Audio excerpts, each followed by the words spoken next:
All right, all, we're back and recording. Oh, great. So, hi, everybody. Little delay while I got that all organized. Okie dokie. Blood vessels, names. So, we'll address this first. So, there's basically two types of circulation that are present. We're not going to do the pulmonary and the systemic because we already did that effectively with the heart, so I don't think it's necessary. And what we're looking at here, a thought. So you guys told me about things get kind of ramped up, crowded midterms. What are you doing 2 weeks from today?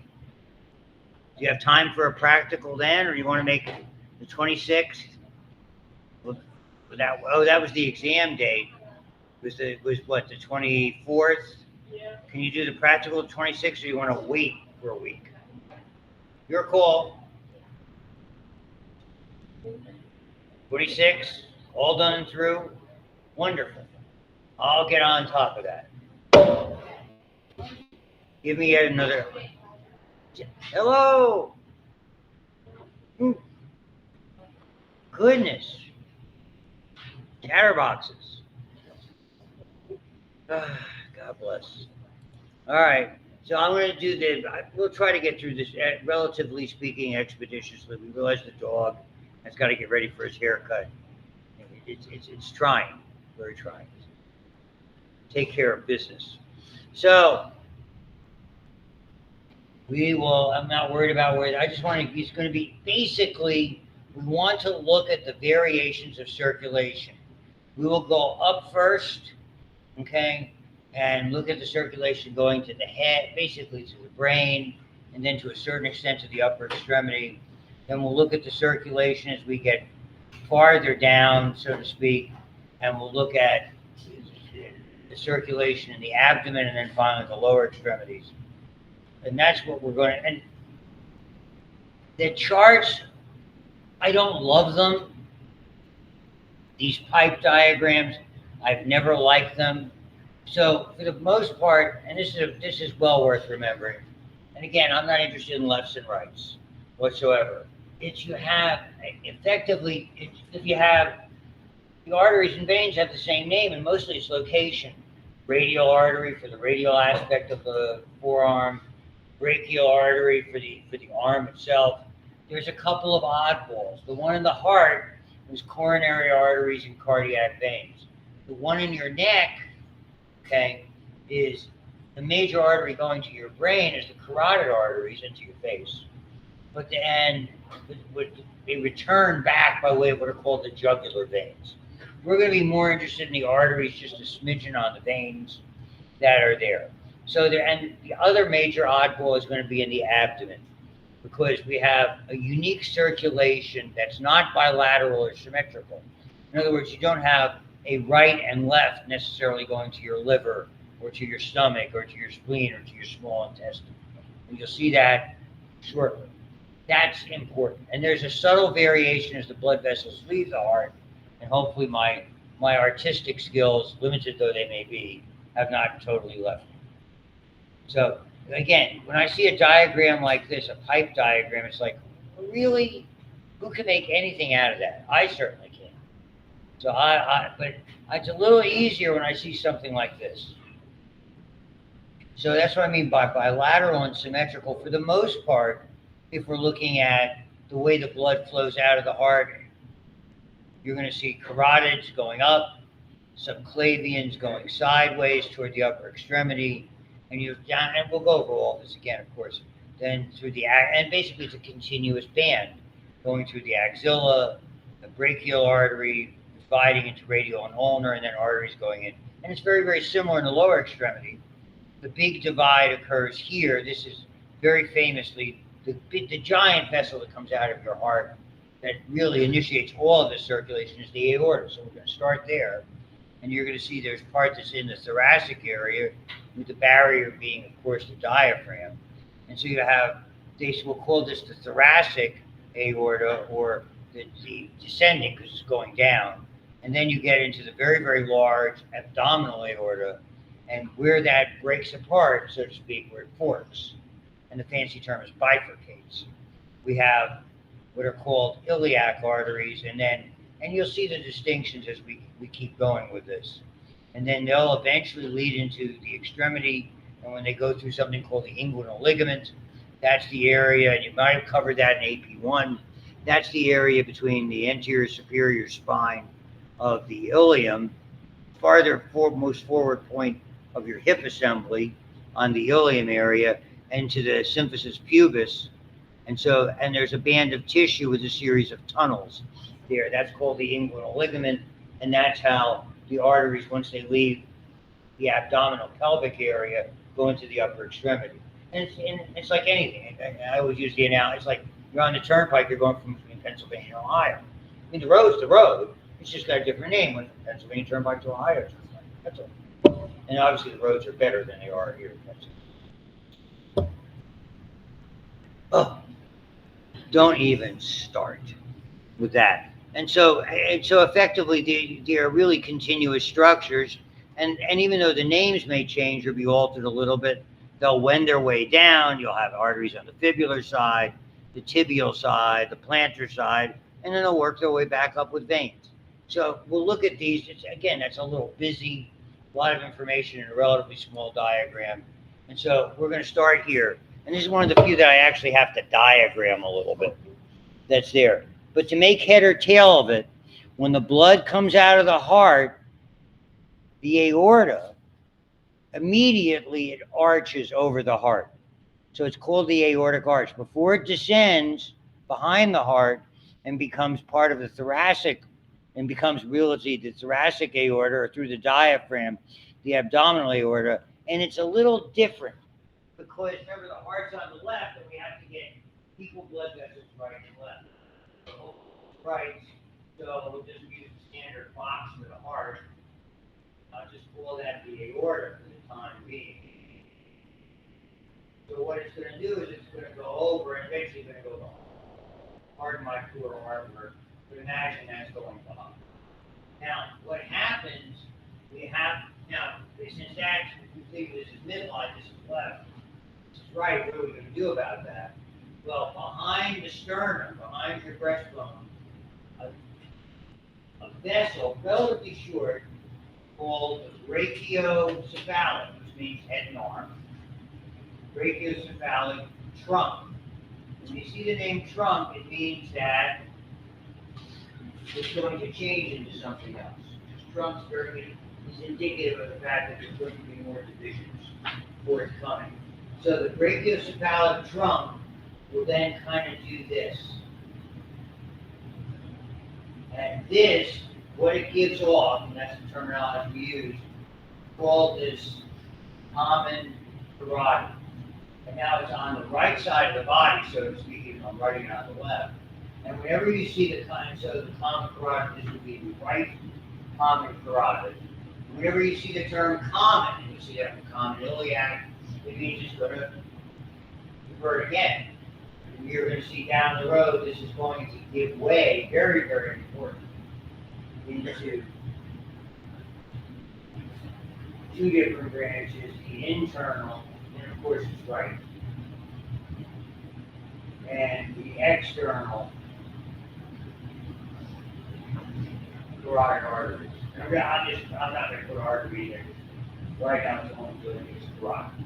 It's doing arteries, the internal and external carotid arteries. The other branch here is the subclavian. Again, we have to identify that it's on the right.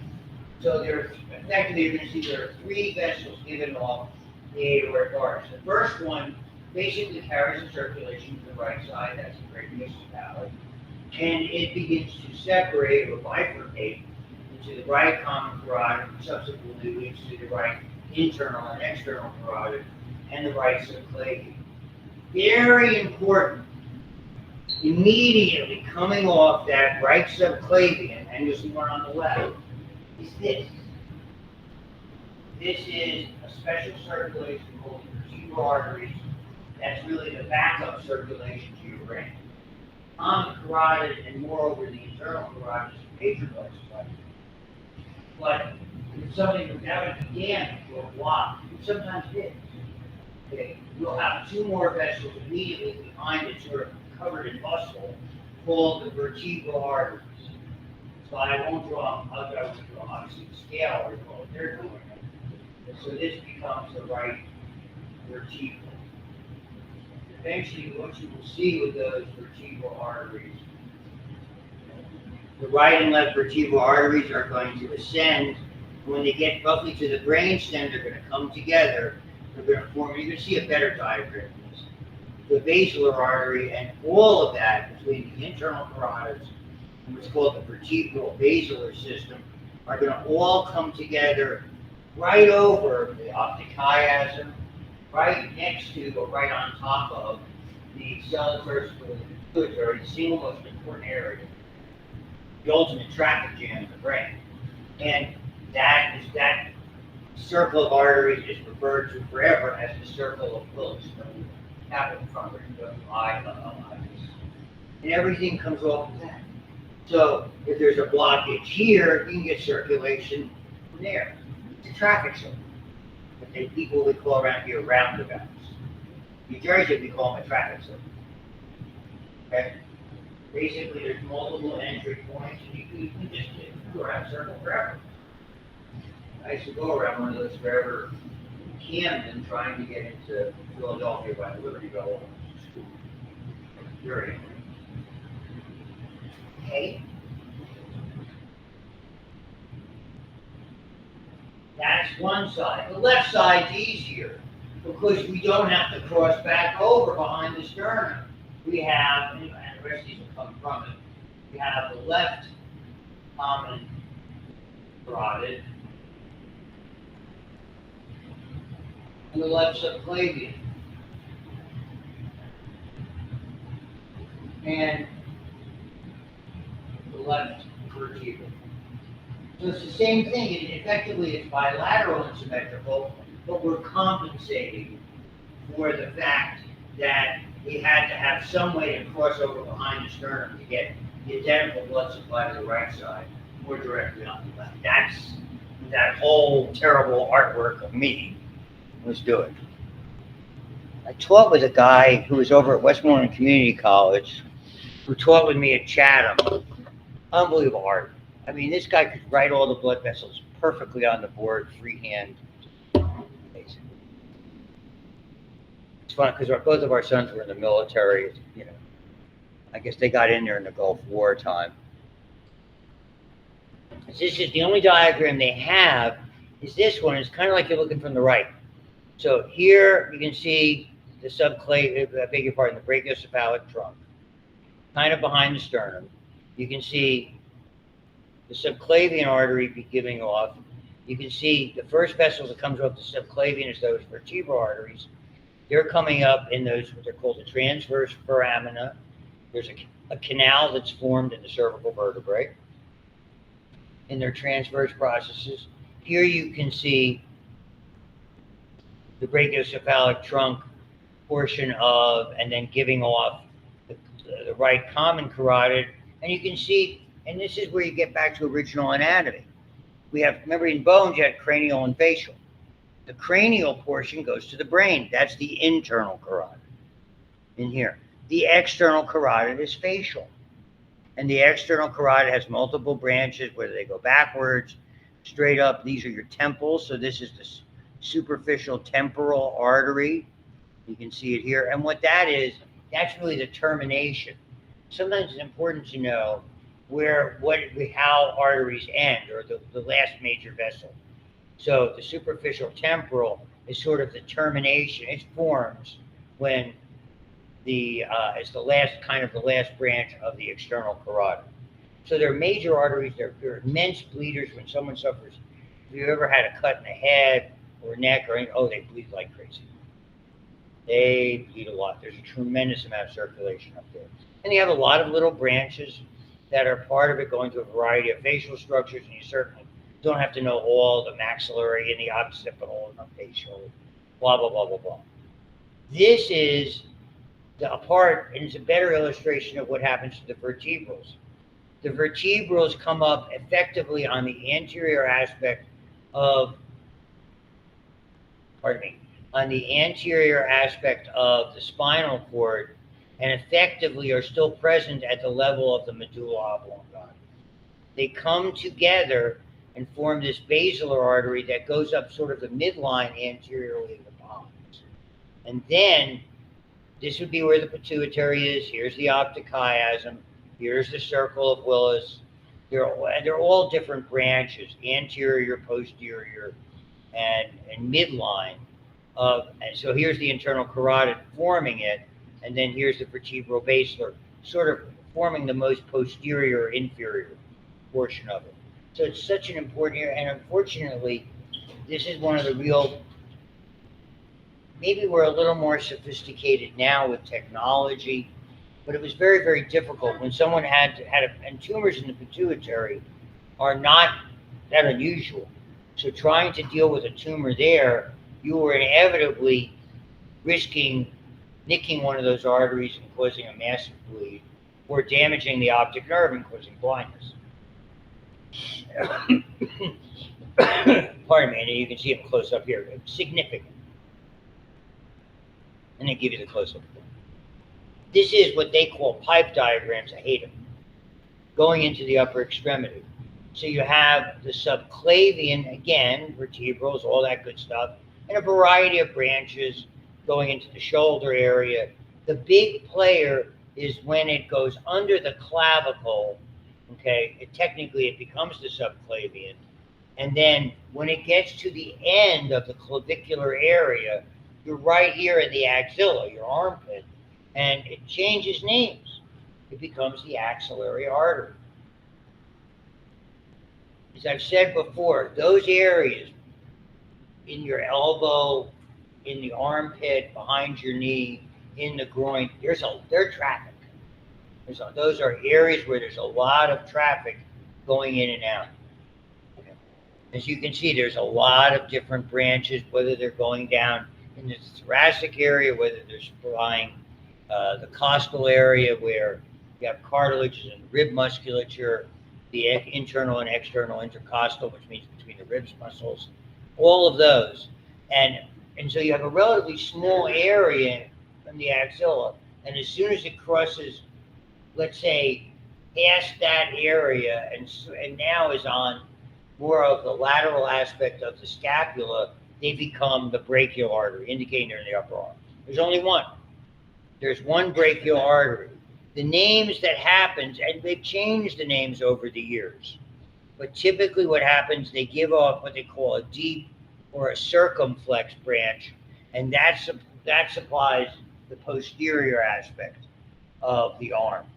So the brachial artery, and again, this is one of the things where we see, particularly with blood pressure, is probably located sort of on the medial side of the big biceps brachii. And it carries down, and that's where, when you're doing blood pressure, you need to put the sensor. And this cuff that I have for our little, just sort of demonstration, that's where you put it. You don't want to put it over here, you don't want to put it behind, or too low. It's supposed to go roughly between the center and medial thirds of that. And so if you're listening with sounds, that's where you put the stethoscope, sort of under that area, because you want to hear the sounds. Roughly at the elbow area, it bifurcates into the radial and ulnar arteries. Radial going down on the thumb side, more lateral in the anatomical position, ulnar more medial. And you can see, and this is mirrored, and the same thing happens in the foot. When it gets into the hand or it gets into the foot, you have, very interestingly, you have what are called arches. So it's kind of unique. We have an archway on the top of the hand and an archway in the palm of the hand. So you have vessels so you have like paired arteries going along the thumb side and the pinky side, and then they arch together, and sprouting off of those are arteries going into the digits. The beauty of that, think what happens. So somebody, a bad accident, they cut the top of their hand. Okay. We don't worry too much about sewing those arteries together, because we know, and they're called perforating arteries that go from the bottom arch to the top arch, will take over the circulation. It's like, again, it's having a backup system in place. I remember seeing that when we would have emergency room cases and we'd bring them up to the operating room. And so, I remember asking the hand surgeon, I said, aren't we going to repair the arteries here? He goes, no, we're just going to tie them off so they don't bleed. The circulation from the bottom, from the palmar side, is going to come up to the top. So once again, why I'm making this sort of long-winded explanation is to point out to you more backup systems. And you have an identical one in the foot. So, and it's really interesting in that regard. So there's a lot of that goes on, and you'll see it here. So here we are. Here's the subclavian, named because it goes under the clavicle. Once it goes under toward the edge of the clavicle and roughly gets to the armpit, there's not an exact landmark. It's a relatively short axillary artery. Once it gets past the axillary area and starts to run alongside the humerus, now it's the brachial artery. And then you can see there are branches that go deeply. And then you have, again, radial and ulnar. And you have deep and superficial arches in the palm area. And then they give off digital, and very, very similar arrangement, again, in the foot. This is the oddball coming up here. 3 things go through the diaphragm. We're encountering 2 of them in blood vessels, the aorta and the inferior vena cava. The other one is the esophagus. So there are 3 areas that penetrate the diaphragm. The diaphragm is intact, it's airtight, because that's how you breathe. But those are significant openings that we see in the diaphragm. So here, we're going to focus for this point in blood vessels mostly on the aortic penetration in the diaphragm. And so normally we expect to see aired arteries. Inferior phrenic means it supplies the undersurface of the diaphragm. Okay, here you have arteries going suprarenal. They are going to the adrenal glands. You have the renal arteries. Note, and it's drawn accurately to scale in this sense, that the renal arteries are quite wide. Why? Because the kidneys are a high pressure filter. They rely on high blood pressure. So you can't have limited amount of blood, and that's one of the big problems when people go into shock, is if they don't have enough blood pressure, the kidneys don't work. It's like when you water your lawn. If you do that and you have one of those devices that you hook it up to the garden hose, and what happens if you have enough pressure? The thing starts to right, okay, or switches around. Love those. I use this analogy all the time. But if you turn it down to like a trickle, the thing will not go over and back or spritz around. It's about the pressure. That kind of activates the kidney mechanism. So you have paired arteries going to the undersurface of the diaphragm, the adrenal glands, the kidneys, gonadally, ovaries or testes, depending whether it's man or woman. And then it ends and bifurcates into very, very large vessels called the common iliac. Again, when you see common, it's going to break apart again. So what is all this stuff? Okay, you have 2 kidneys, 2 adrenal glands, 2 sides of the diaphragm, 2 lower extremities. So you expect to have paired. You have 1 gut. The alimentary canal basically is a hollow tube that passes through you from your mouth to your anus. The difference in that tube is at certain areas it changes shape.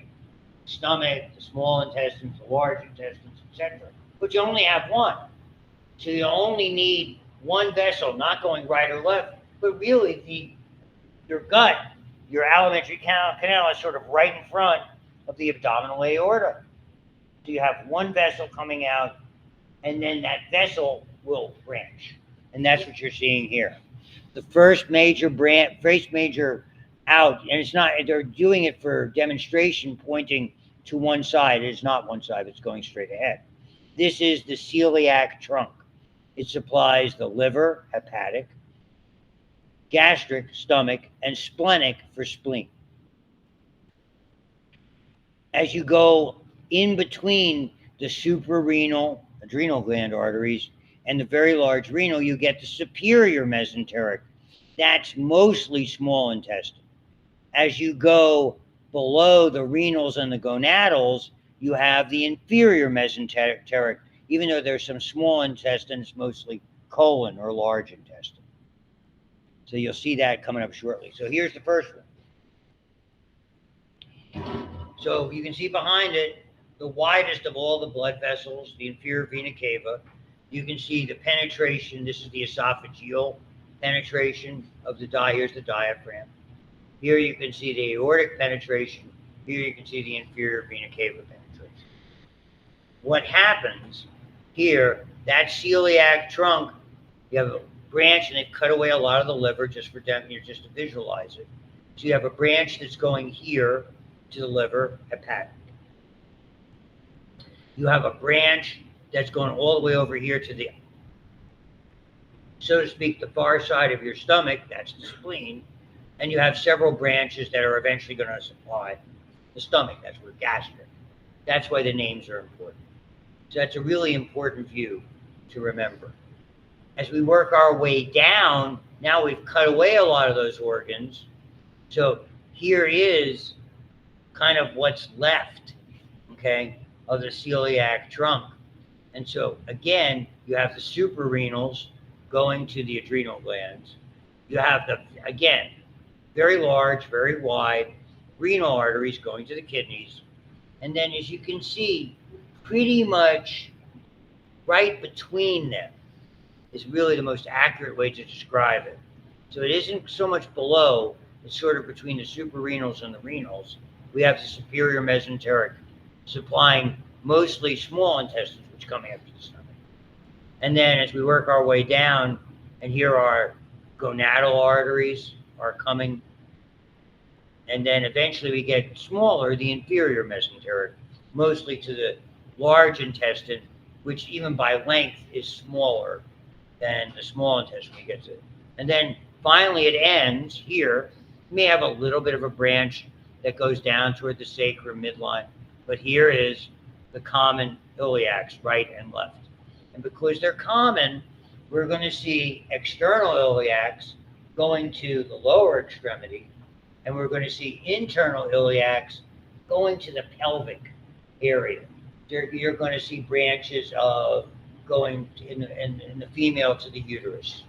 So the artery that's involved in menstruation is a branch. The uterine artery is a branch of, as you will see, the internal iliac artery. So, I mean, you can get really into depth with these. So now we're getting a better look at the superior mesenteric, and you can see the small intestines, multiple branches going to these segments. And as we get farther down, now we have the inferior mesenteric, and we'll see more branches. This is colon. Smaller, large, small intestine, and larger, large intestine. And we'll get into the anatomy of it as time goes on. So there's really an elaborate amount of blood supply and soft tissue support, lymphatics, nerves, arteries and veins, all going, because your intestines, if nothing else, are busy. You've got about 30 feet of intestines, they're busy. And we'll get right back into spare parts. Okay, we've got about 30 feet of intestines. About 20 of those feet are small intestine. You need those as much as possible. But let's say the 8 to 10 feet of large intestine, they are non-essential. You can live without them. People with a terrible disease called ulcerative colitis frequently do. I reconnected with her after 30 years, I'm going to tell you. And it was a girl I dated in high school and even into college. And I found out, and then all of a sudden, in the internet age, you could find out where people work, put their name in Google. So I got an email back in 2003, and we made contact again. She's living out in California. And she had her entire, she had ulcerative, they found out down the road, she always had digestive problems, ulcerative colitis, and they ended up removing all of her large intestine. I mean, she must have a lot of work. I haven't spoken to her in probably since that '03, roughly 20 years. So, but it's still around as far as I know. Not easy. Here's, to me, the pipe diagram portion of it. So what can you see from this? So here you're looking at the branching. Here's the common iliac. The large part is going to be the external iliac that's here. And then as you can see, it starts to give off some branches that are here. This is the internal iliac, okay? And then we'll look more into what it becomes as we kind of cross over. This is called the obturator artery. You're going to see that in a second. And sort of as we cross over here at the inguinal ligament, that's, again, the transition point between external iliac and femoral artery. So it's better to look at here.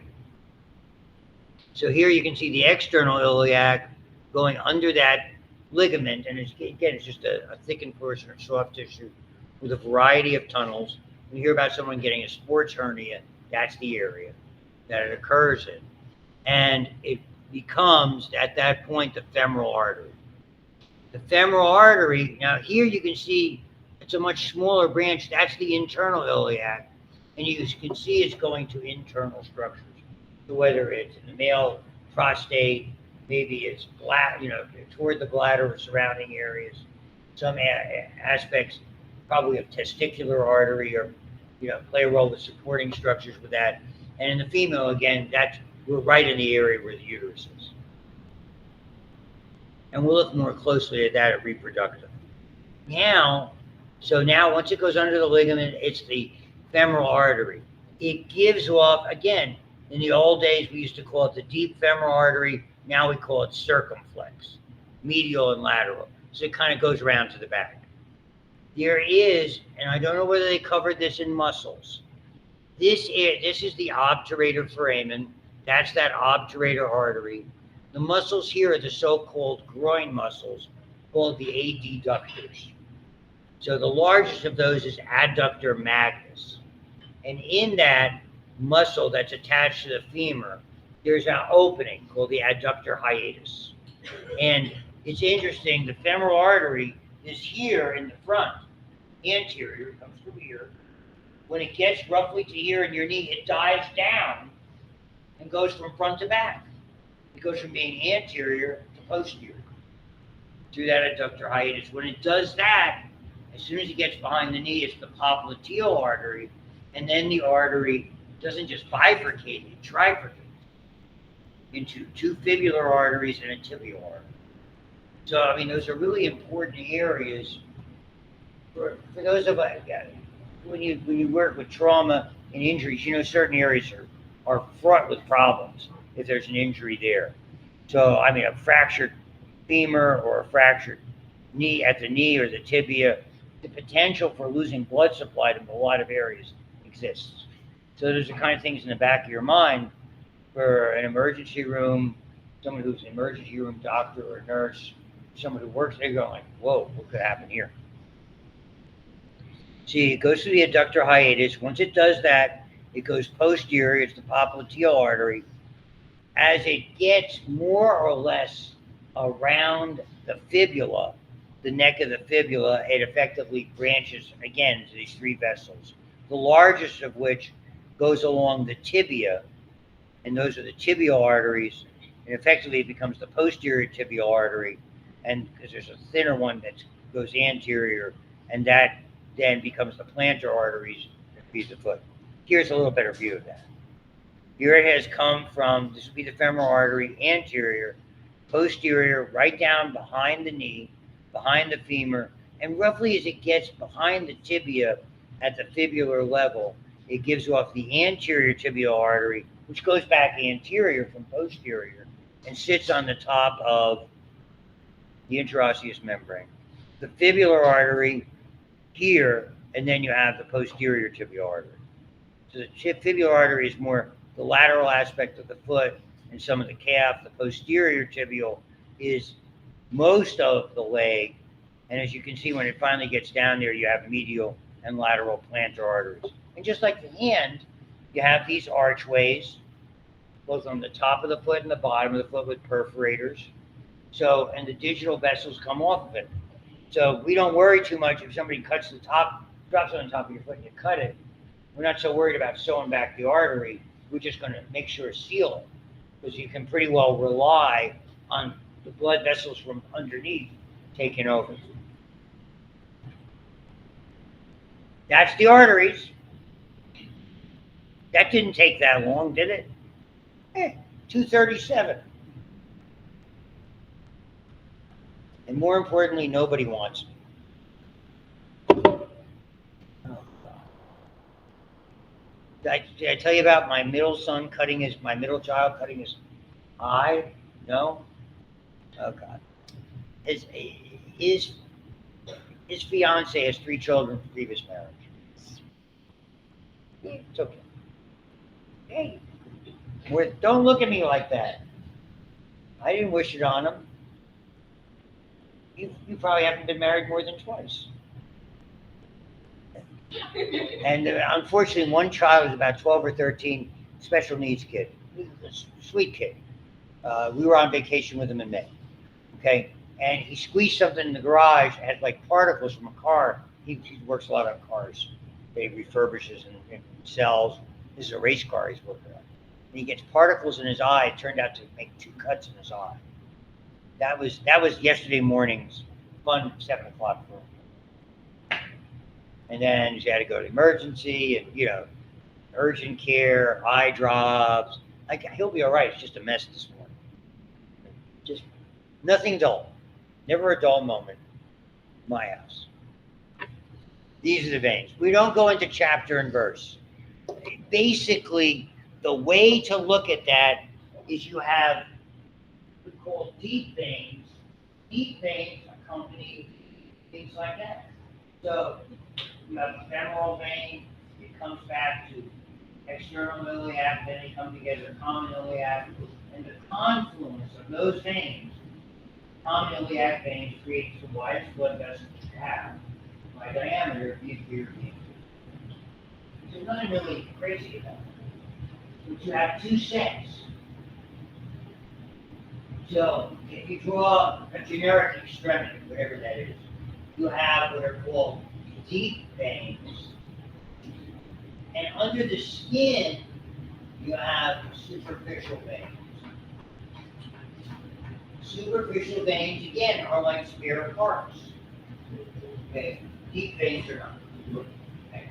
And veins, what makes veins distinctive, and we went over this earlier, they have valves. And even the superficial veins have valves. And they're connected by little veins that are called perforators. They also have valves. And all those valves ensure flow is going to go back to your heart. That's what it does. So while I'm telling you this, the superficial veins are worthless. This is all about spare parts. Spare parts of the intestine. There's got lots of stuff that we can use for other things. So I'm doing my bones class. We're talking about the fibula. It's really only maybe 90% of your weight is the tibia, maybe 10 is the fibula. They erroneously tell you it's not weight bearing. It is. So we don't need it. So if you have an explosion or a terrorist type of attack and things like that, then we would very often reconstruct an arm to take a fibula out of the leg and use that as a bone graft to make it go on. Here. So what you have here, you have a vein that's right under the skin that you can do without, and what many do. It's called the saphenous or saphenous vein. So you'll see it here labeled greater saphenous vein. It eventually joins the femoral vein way up at the top, and it goes all the way along, right in front of your ankle on the medial aspect, and all the way on the top of your foot. That vein is very famous because you take that vein, and we used to, when we did coronary artery bypass. So take that vein, flip it around, take out the valves that were there, and use that to graft, because it was about the size of, or similar size to coronary artery. There's even one on the outside called the small saphenous vein, which joins the popliteal vein behind your knee. And in your arms, you have 2 of them as well. So if you hold your arms like this, The one that's on the front side, which is close to the top, is called cephalic. And the one that's close to the bottom is called basilic. That's how you go through it. They meet very famously here. Well, the median cubital vein, most times if you're giving blood or you're having blood taken out for, a blood test, whatever, that's what they use. And you can use all of those veins as your superficial veins, and if they're damaged, they don't come in closing into. When you get a clot in the vein, and it's a deep vein, that can break off and travel and go all the way to your lungs, called pulmonary embolism. Superficial veins will annoy you to death, but they will not respond to it. So there's different, when you hear about somebody having phlebitis, inflammation of a vein. I mean, you commonly get superficial vein when you go to get, you have to have a blood test done. You get somebody, when they come to you and go, your veins swell, and you would be afraid, be very afraid. So I used to tell them, you know what you're doing? You might get someone else to do this, but I can get away with that. That somebody who's, that's, it's like, it's a predestined prophecy. They're basically getting you ready. If I screw this up, it's because you're fault, but you're going to nothing else. You don't know what you're doing. Technique, and technique. That's how you get that. You guys are many who are at start ideas. You're right, you'll get them. So nevertheless, I mean, when I was very sick in the hospital back in 2000, my arms were black. They were taking the blood out 2 or 4 times a day. They weren't actually went away. So believe it or not, they're completely black.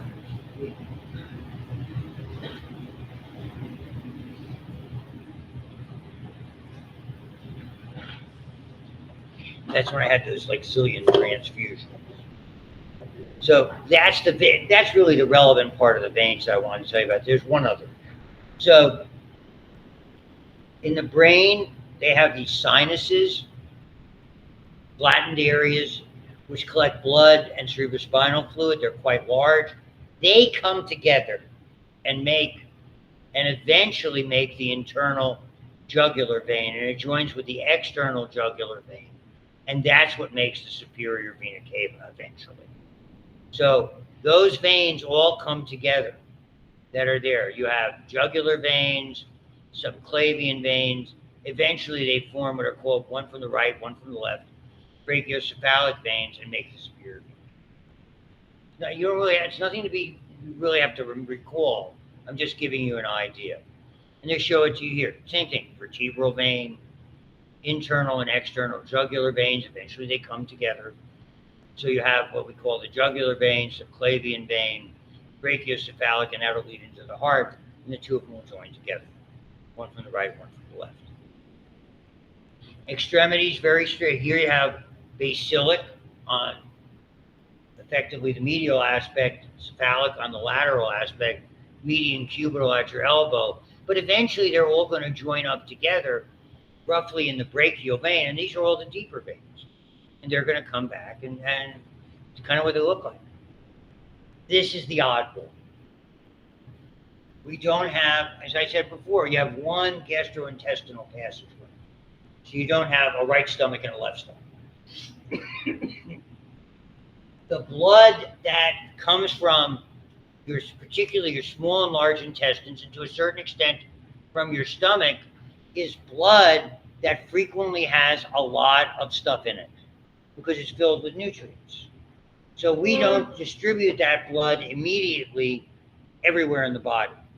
The blood that comes from your gastrointestinal tract has to first be processed by the liver, mostly for toxins, for bad guys like bacteria and viruses, all of that. So nearly all of the blood from the gastrointestinal area makes its way back to the liver. It's processed, then it makes its way back to the inferior vena cava, and then it goes back to the heart, recirculate. The structure that drains, and that's the terminology we always use for veins, is here. It's called the hepatic portal vein.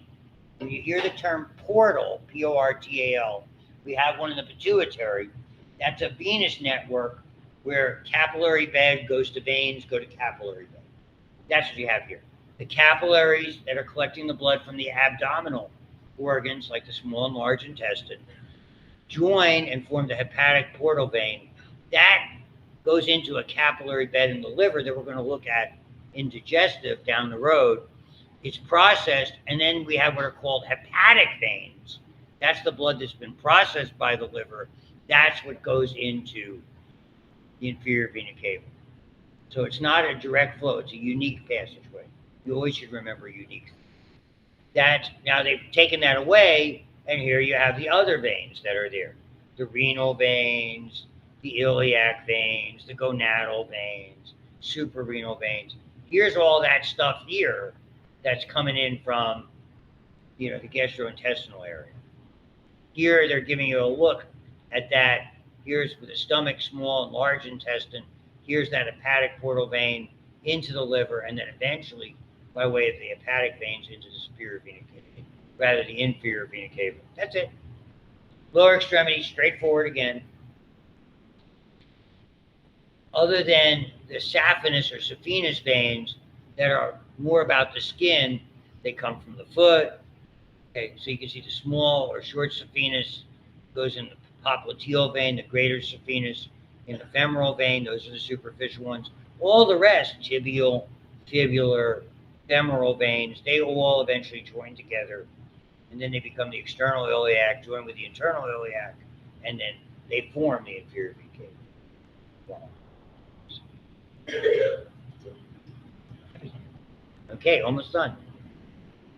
Your favorite two words, almost and done. Thank goodness, I feel better than I used to.